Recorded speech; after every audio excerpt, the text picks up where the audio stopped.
प्रश्नाची तीव्रता आणि त्याचं गांभीर्य हे असल्याशिवाय कधीही या भगिनी सरकारपर्यंत पोहोचत नाही। आणि आज आपण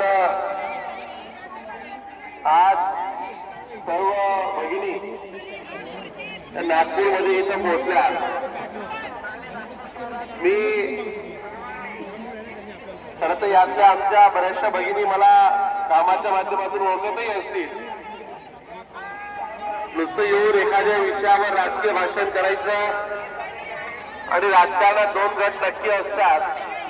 म्हणजे तुम्ही गेल्या अनेक वर्षापासून पाहताय उमेद अभियान ज्या दिवसापासून चालू झालं उमेदला खऱ्या अर्थाने ताकद देण्याचं काम कोणी केलं, कोणाच्या काळात झालं, केंद्रापासून तर राज्याने जे महिला सक्षमीकरण हे फक्त बोलायचं आणि खऱ्या अर्थाने महिला सक्षम झाल्या नाही पाहिजे अशी पॅनल व्यवस्था राज्यकर्त्यांनी गेल्या अनेक वर्षापासून आपण करताना पाहिली।